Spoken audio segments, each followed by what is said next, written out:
There was motion at the front around 2 a.m. He started coming around in the middle of the night.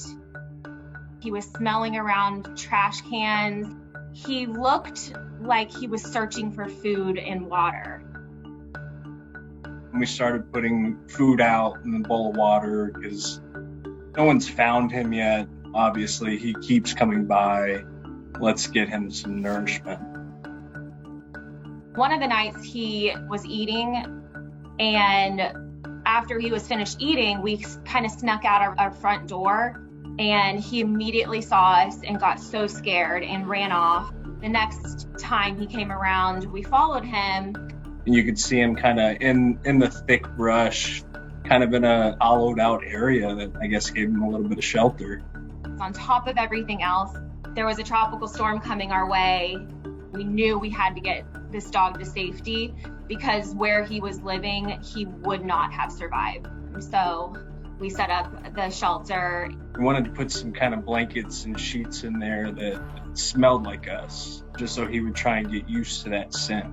As soon as the sun went down, he would come and I would sit out there and just kind of watch him and try to show him, hey, look, I'm the one that's giving you the food and water.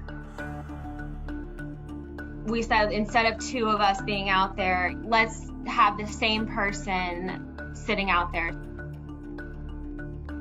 I'd say I would sit out there probably a good hour and a half to 2 hours a night. After about 2 weeks of that and putting hot dog trails out there leading up to me, he kind of snuck around the corner on me, and that's when I started petting. That's when I gained his trust.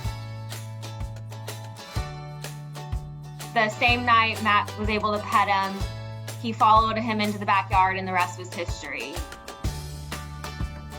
He was still very cautious, but from that point on, he was inside our yard. You could just see the sense of relief.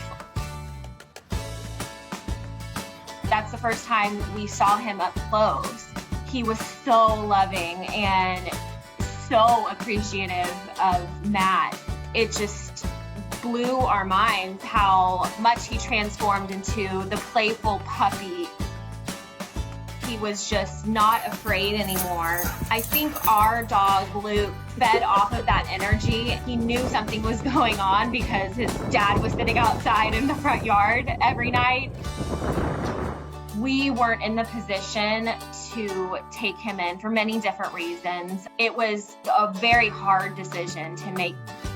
One of our neighbors who lives kind of around the corner, she had reached out to me and she was just saying, we weren't really searching hard for another dog, but I saw your story.